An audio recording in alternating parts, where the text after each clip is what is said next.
Je m'appelle Alain Breton, je suis ancien conservateur des antiquités et objets d'art et depuis bientôt 45 ans, je fais des recherches sur l'architecture locale, notamment celle des 16, 17 et 18e siècles. Je ne peux pas vous dire plus. Bon, ben oui, mais... Voilà. Alors, sans vouloir empiéter sur les communications qui vont suivre, je rappellerai simplement que l'évêque Don Malachy d'Enguembert est à l'origine de la création de l'Hôtel-Dieu, qu'il a financé entièrement sur ses deniers personnels. Un autre nom qui est attaché à la construction de l'Hôtel-Dieu, c'est celui d'Antoine d'Allemand, l'architecte, qui est connu pour un certain nombre de réalisations dans la région, notamment le fameux aqueduc, dit aqueduc des Fontaines, à Carpentras, ici un tableau de Jules Lorentz, et aussi la chapelle Notre-Dame de Santé, bien connue des Carpentraciens. Il est également relativement peu connu en tant qu'architecte, mais il a été actif dans beaucoup de domaines. Voici ici un rapport inédit qu'il rend sur l'état des toitures de l'église de Malaucène. Voilà. Et il a également rédigé une espèce d'autobiographie, un manuscrit qui n'a pas été publié intégralement, qui est ici à Languembertine d'ailleurs, et dans lequel il nous dit qu'en 1750, le 22 août, j'ai tracé le plan sur le terrain pour l'hôpital que notre évêque veut faire construire. Voilà, le plan, c'est donc lui qui est l'auteur de ce bâtiment. Et voilà les grandes dates de cette construction. En août 1750, traçage et creusement des fondations sous la direction d'Antoine d'Allemand. En septembre 1750, pose de la première pierre. Et quelques mois plus tard, signature d'un grand prix fait avec Jean-Baptiste Lambertin, qui est qualifié d'entrepreneur, et des divers associés. Un prix fait très important qu'on va revoir, je vous rassure, pas dans le détail, dans quelques instants. Et ensuite, pour les autres dates, un prix fait spécifique pour le couvent, un marché pour la grande façade en 1753. Et là, on se rend compte que Lambertin n'est plus qualifié d'entrepreneur, mais d'architecte. Et c'est lui qui donne les plans, c'est lui qui donne les profils. Un marché pour la fourniture de tuiles, de carreaux. Et ensuite, le prix fait du voûtement de la cuisine que vous avez tous traversé pour venir ici. La cuisine qui est bien reconnaissable à sa grande cheminée. Et là, on fait appel à un très célèbre architecte d'Avignon qui s'appelle Jean-Pierre Franck. Enfin, la construction se termine à la fin de la décennie par le pavage de la chapelle, le prix fait du grand escalier, qui est une œuvre particulière, le prix fait de la rampe, bien entendu, le voûtement et l'achèvement de la pharmacie. Et enfin, en 1762, on a un document excessivement précieux qui s'appelle « Description de l'hôpital ». En fait, ce n'est pas une description, c'est un état des lieux par lequel l'administration hospitalière rend compte de l'état du bâtiment qui lui est livré à ce moment-là, puisque c'est à cette époque que les premiers malades commencent à être hébergés dans l'Hôtel-Dieu. Il est pourtant inachevé. C'est seulement 2 ans plus tard que seront reçues les religieuses augustines qui s'occuperont du service des malades. Le voûtement du bureau et des archives est réalisé seulement en 1768. Et au-dessus du bureau et des archives subsistait un vacant, un espace vide, qui est achevé à la veille de la Révolution. Et ça devient un appartement qui est attribué à la marquise de Villeneuve sa vie durant. Disposition très curieuse, c'est le moins qu'on puisse dire. Alors donc, en 1750, le 22 août, on commence à creuser les fondations et au mois de septembre, Monseigneur d'Enguembert délègue le frère d'Antoine d'Allemand pour poser la première pierre. Voilà la truelle, elle a été conservée, la truelle qui a servi à la pose de cette première pierre.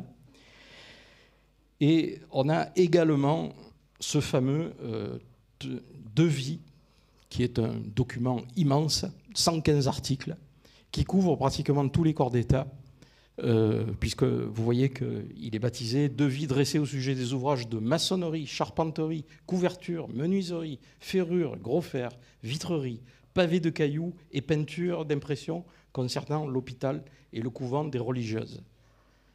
Vous noterez l'hôpital et le couvent des religieuses. Et on a également des plans qui sont eux aussi dans les collections de Languembertine. Un plan qui est attribué à Antoine d'Allemand, qui représente le rez-de-chaussée tel qu'il a été conçu en 1750, l'étage et également une élévation de la façade. Ces 3 documents ont toujours été liés, ils sont toujours publiés ensemble, et en fait, il est évident que la façade n'est pas du tout la façade qui était projetée au départ, puisque vous pouvez vous rendre compte sur ce dessin que, conformément à ce qui existe, conformément à ce qui a été réalisé, ce dessin-là est parfaitement symétrique de part et d'autre de la porte d'entrée, si on accepte le petit pavillon qui est à droite. Et ce n'est pas du tout le cas du projet initial de Dallemann, puisque vous voyez que les axes, les 2 bouts du bâtiment sont les traits rouges en bas, et l'axe de la porte sont parfaitement décalés. Et ceci se retrouve également dans une autre disposition, qui est que du fait que l'aile nord-ouest est atrophiée, la cour du nord-ouest devient parfaitement dissymétrique. Et ceci est très largement noté dans le contrat de mars 1751. Autre élément qui n'est pas conforme à l'exécution, c'est cette cage d'escalier un peu mesquine, il faut bien dire ce qui est, telle qu'elle était projetée initialement ici en vert. Alors quel était le projet initial d'Allemand, même s'il a été un peu modifié? Le voilà. Vous savez qu'un hôpital au XVIIIe siècle, c'est avant tout et surtout une salle des malades. Donc la grande salle des malades est orientée plein midi. C'est là qu'ils passent le plus clair de leur temps. De part et d'autre de la grande salle des malades se trouvent 2 salles séparées, réservées d'un côté aux incurables, de l'autre aux convalescents. Et vous avez déjà ici une notion de prophylaxie qui commence à se faire jour. Les 3 sont séparés. À l'étage, la même chose pour les femmes, puisque la séparation des sexes est absolue, les hommes sont au rez-de-chaussée, les femmes sont à l'étage. Voilà. Bon, les circulations, évidemment, sont annexées par ces services. De l'autre côté de la cour d'honneur, la pharmacie est à l'étage des appartements qui seront délégués tantôt à l'aumônier, tantôt au médecin, tantôt au chirurgien. La pharmacie, avec évidemment sa pharmacie stricto sensu, où on garde les médicaments, mais aussi l'endroit où on les prépare. Le document de 1762 cite déjà un mot qui est très moderne, laboratoire. Et puis l'aile du bureau et des archives. Le bureau et les archives dans un hôpital, c'est excessivement important. Le bureau, c'est là que se prennent les grandes décisions, c'est là où se réunit le conseil. Les archives sont tout aussi importantes puisque ce genre d'institution vit essentiellement de biens fonciers. Donc il faut surveiller tout ça et il y a évidemment une énorme documentation qui va avec. Voilà. Et le couvent des religieuses, qui est un bâtiment indépendant. Les religieuses sont cloîtrées. Elles ne peuvent rencontrer pas d'autres personnes que les malades et le personnel de l'hôpital. La chapelle, bien entendu, et des grandes circulations nobles, si l'on peut dire, avec le porche d'entrée, le grand corridor qui relie la chapelle à l'aile des malades, que ce soit au rez-de-chaussée ou au niveau de la tribune, et le grand escalier dont nous parlions à l'instant. Et le tout est complété de circulations plus intimes, si on peut dire, qui desservent tous les niveaux de l'hôpital, puisqu'évidemment, il y a un sous-sol, nous y sommes, où sont les cuisines, les greniers, différentes réserves, et ainsi de suite, et des combles, dans lesquels sont également des réserves. Voilà. Alors, si on veut commencer une petite visite ultra rapide par la façade, je vous disais que la façade a été faite sur les plans et la direction de Lambertin par un architecte, par un maçon, qui s'appelle Honoré Ravant. Lambertin lui-même est bien connu pour avoir réalisé l'église de Gordes, une église qui se fait remarquer par son extraordinaire largeur.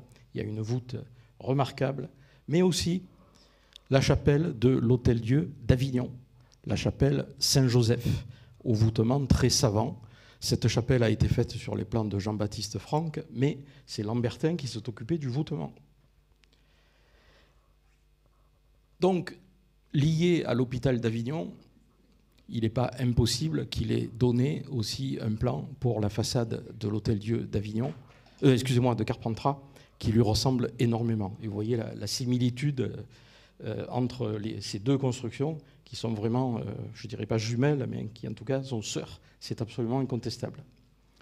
Voilà, donc on revient à partir de cette façade. Le porche d'entrée, dont la voûte à arête double se termine par un magnifique plafond avec des pierres grises, blanches et noires. Une façade aussi toute simple qui s'ouvre sur la cour d'honneur. Les vestibules savamment voûtés.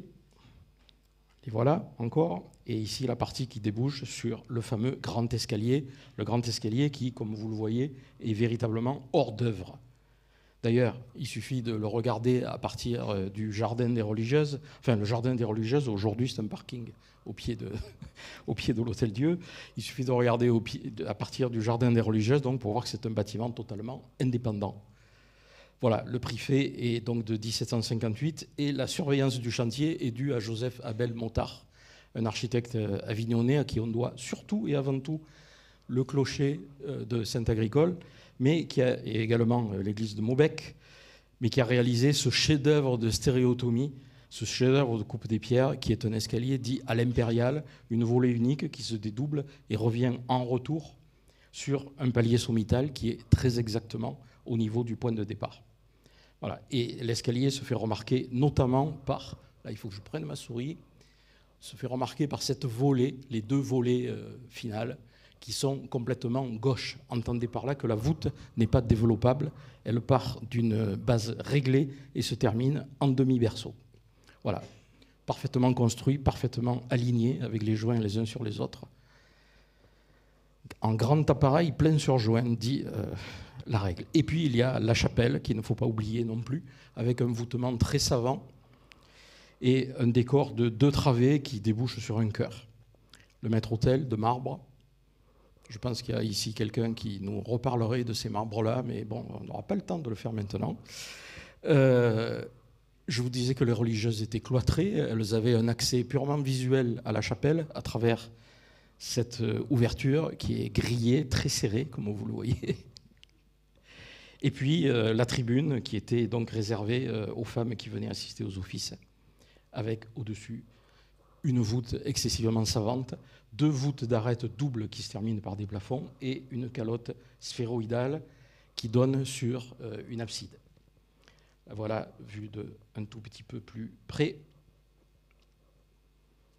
Et voilà des éléments de décor. Alors il faut espérer que cette chapelle va être restaurée très très prochainement, car aujourd'hui, ces éléments sont devenus quasiment invisibles à cause de l'épaisse couche de dépôts gras et sales dont ils sont recouverts. Vous voyez ici qu'il y a un décor ondé qui rappelle un peu les coquilles Saint-Jacques. Et on retrouve ce même décor ondé sur les côtés. Je prends un peu ma souris, voilà. Et également sur la voûte, la calotte plus exactement sphéroïdale aussi, mais très aplatie, qui est celle de l'abside. Alors en fait, on retrouve exactement la même chose au couvent de Sainte-Garde, au séminaire de Sainte-Garde plus exactement, à Avignon. Séminaire de Sainte-Garde qui a été successivement séminaire, palais de justice et aujourd'hui conservatoire de musique. Les voûtes sont accessibles au conservatoire d'Avignon puisque on a construit un plancher au niveau de la corniche. Et on se rend compte que ces voûtes sont absolument superbes. Qui est l'architecte de cette chapelle? Jean-Baptiste Lambertin, dont le frère était le supérieur de la congrégation de Sainte-Garde. La légende dit d'ailleurs que Lambertin s'était tellement bien occupé de ce bâtiment qu'il en est mort.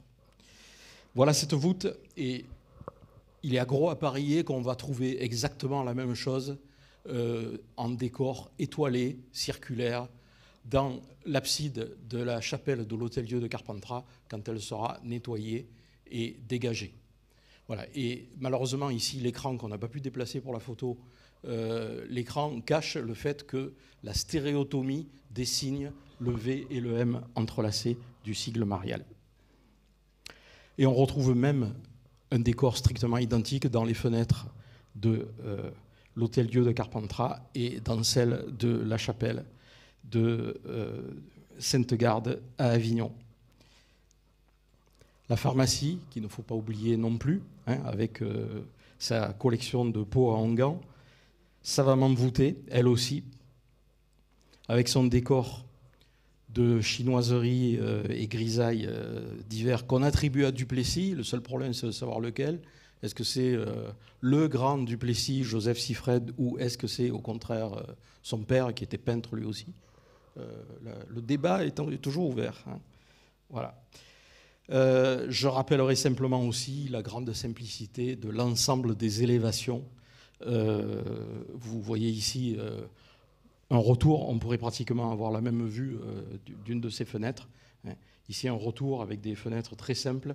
Les façades sont simplement en maçonnerie rustiquée, donc quelque chose qui n'est pas excessivement recherché, mais qui reste très noble néanmoins. Voilà, nous accédons maintenant au couvent des religieuses, qui, comme je disais, est un couvent, c'est un bâtiment en lui-même. Le couvent est totalement indépendant. Il a sa cuisine, son réfectoire. Il y en a même deux, un réfectoire d'hiver, un réfectoire d'été. Et également des dortoirs, etc. Le tout construit sous la forme d'un U, comme je vous l'ai montré tout à l'heure. Voilà, un des réfectoires, ici le réfectoire d'hiver, je pense, pour les religieuses. La voûte de la cuisine que vous avez traversée en venant, qui a été construite par Jean-Pierre Franck, peut-être que le recours, excusez-moi, à cet architecte avignonnais était surtout justifié par le fait qu'il fallait réaliser une voûte extrêmement plate sur une très grande portée. Voilà, et pour finir, je reviendrai un peu sur les décors de façade. Alors ces décors sont souvent décrits comme étant des décors baroques. Ils sont tous sauf baroques, ils sont surtout représentatifs du courant rocaille qui date des années 1730-1740 et qui aurait tendance à être caractéristique d'un architecte formé à cette époque-là, qui peut avoir été formé en 1730 ou 1740, certainement pas Antoine d'Allemand, qui était né en 1679, mais beaucoup plus justement Jean-Baptiste Lambertin, à qui il faut rendre la paternité de ce bâtiment dans les détails que je vous ai signalés, portique d'entrée, chapelle. Et je suis à 20 secondes de près dans le délai qui m'était accordé. Voilà. Merci beaucoup Alain Breton. Je laisse vous avancer parce que c'est le moment de l'échange maintenant. On va se laisser aller 10 petites minutes d'échange, ce qui nous laisse trois questions, j'imagine, à peu près. Qui souhaite poser une question à Alain Breton après cet exposé brillant? Madame?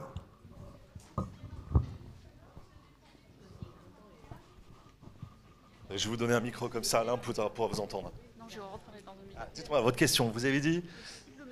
Vous auriez parlé du sigle Marianne. Est-ce que madame a bien entendu les lettres V et M entrelacées, oui, tout simplement. Et dans la chapelle Sainte-Garde à Avignon, ce V et ce M sont matérialisés par les joints des claveaux de la voûte. Et vous avez exactement la même chose à la Chartreuse de Valbonne. Il est évident que seuls les architectes, les maîtres appareilleurs et les maçons qui étaient au fait de leur art pouvaient réaliser ce genre de choses. Ce n'est pas un texte qui est gravé dans la pierre, si vous préférez. Madame ? Est-il précisé dans le prix fait l'origine de toutes les pierres utilisées? Oui, alors il y a une très longue litanie d'origine des matériaux, avec des pierres qui arrivent un peu de partout dans la région. La pierre du Rocan, qui sont des carrières carpentraciennes pour la partie la plus dure, la pierre de Caron. Il est également utilisé de la pierre de Villeneuve-les-Avignon, de Barbantane pour les marches d'escalier, ainsi de suite. Enfin, il y a une très grande diversité.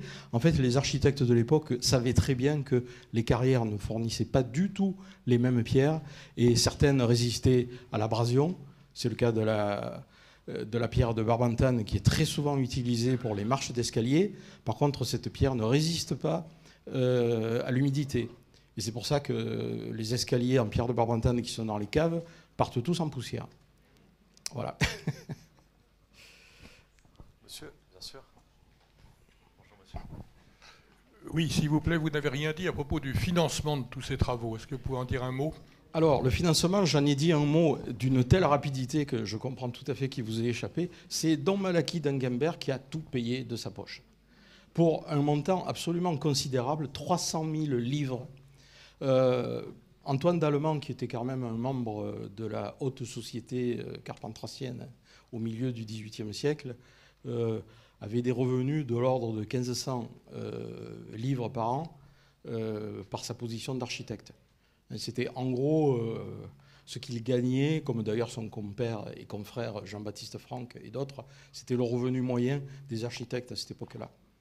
1500 livres d'un côté, 300 000 de l'autre.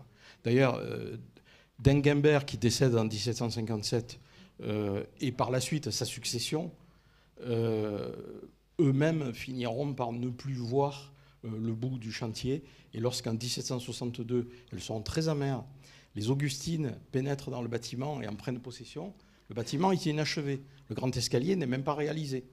Hein, enfin, le grand escalier, le grand escalier du couvent des religieuses, c'est-à-dire un escalier qui est relativement petit par rapport au grand escalier de l'Hôtel-Dieu.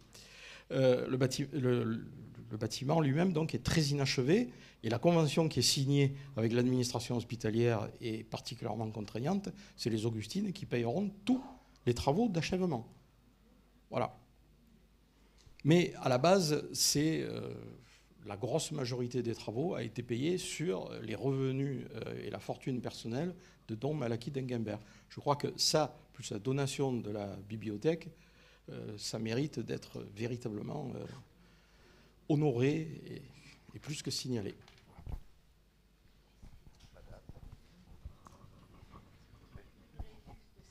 Nous sommes ici sur les lieux de quelle salle? Cette belle salle de conférence, avant elle servait à quoi? Alors ici c'était une des dépendances de la cuisine, et sur la fin du XVIIIe ça devient, c'est assez paradoxal, ça devient une salle de bain dans laquelle se trouvent des baignoires, où on a enfin compris que parfois pour se laver il faut se tremper dans l'eau. Oui, au XVIIIe siècle et dans les siècles qui précédaient, c'était pas évident. Hein. Les gens faisaient leur toilette à partir d'une cuvette, voilà, dans laquelle on trempait un gant. Voilà. Et ça n'allait pas plus loin. Donc ici, c'est devenu une salle de bain, et puis ensuite, pour des raisons de salubrité, au XIXe siècle, les bains ont été transférés. Voilà. Donc ici, on est quand même, bien que ça n'est pas trop l'air, mais on est, par rapport à l'entrée du bâtiment, on est dans les sous-sols. Vous en êtes certainement aperçu, puisque vous avez été obligé de descendre à partir de la cour d'honneur pour venir jusqu'ici. Monsieur, je viendrai à vous après, monsieur. Vous avez le... Bonjour, qu'est-ce qu'un préfet? Ah, bonne question. Oui, c'est vrai qu'à force d'utiliser des mots, à force de les utiliser, on finit par oublier que leur sens n'est pas évident. Alors, préfet, comme son nom l'indique, c'est un prix qui a été fixé avec un artisan, un entrepreneur, et qui est contractualisé. Hein, donc, c'est un marché, si vous préférez. Mais ce n'est pas tout à fait un marché dans la mesure où la procédure n'est pas tout à fait la même. Mais le préfet, c'est quelque part un marché, un engagement. Voilà. À Paris, c'est une notion qui est typiquement méridionale. À Paris, les contrats dans lesquels des entrepreneurs ou des artisans s'engagent auprès d'un commanditaire, ça s'appelle le devis et marché. Bon, les notaires parisiens au XVIIe et XVIIIe siècle sont excessivement brouillons. Voilà. Bien souvent, ils se contentent d'apposer leur propre signature en bas des documents qui ont été préparés par l'architecte, alors qu'ici en Provence, les notaires prennent la peine de recopier tout le texte dans leur registre, qu'ils gardent précieusement. Vous allez aux archives nationales, vous demandez les notes d'un notaire parisien, on vous remet un paquet de feuilles dans un papier Kraft. Voilà. Merci pour vos explications. Est-ce que vous pouvez nous dire qui était cette Madame de Villeneuve qui a été hébergée là, dans ce logement? La famille de Villeneuve était originaire d'Avignon, et elle présente ceci de particulier qu'elle a compté un nombre de gens fantaisistes assez important au XVIIIe siècle. Le plus célèbre d'entre eux a fait construire ce qui est aujourd'hui le musée Calvé. Il y a eu d'autres membres. Il y a eu une dénommée Pauline, d'ailleurs Pauline de Villeneuve, qui s'est mariée dans des conditions rocambolesques, etc. Je ne pense pas que, parce que Pauline de Villeneuve se marie relativement tôt dans le siècle, dans les années 1730, je ne pense pas que ce soit la marquise de Villeneuve qui soit celle qui se fait attribuer une partie inachevée de l'Hôtel-Dieu en 1786, prend à sa charge l'achèvement du bâtiment, qui est quand même, il y a les murs et la toiture, hein, mais à l'intérieur, il n'y a rien d'autre. Donc elle prend à sa charge tous les travaux d'appropriation, avec en contrepartie une donation à vie du lieu, et c'est seulement après son décès que l'hôpital en reprendra l'usage. Mais elle est bien dite originaire d'Avignon, donc elle est nécessairement rattachée à cette famille de personnes Alors je ne me souviens plus, elle ne me revient pas à l'esprit, vous m'en excuserez, mais il y avait une expression assez amusante au XVIIIe siècle qui disait que dans la famille, les membres avaient des vapeurs. Voilà, ou quelque chose comme ça. Voilà. Nous avons le temps d'une dernière question. Oh, j'étais pas fada, mais c'était originaux. Allez. Une dernière question pour Alain Breton.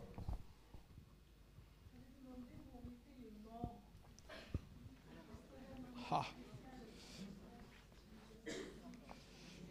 Alors jusqu'ici, j'avais réussi à donner l'illusion que je savais tout, mais... excellente question, je vous remercie de l'avoir posée, je n'ai pas la réponse. Voilà.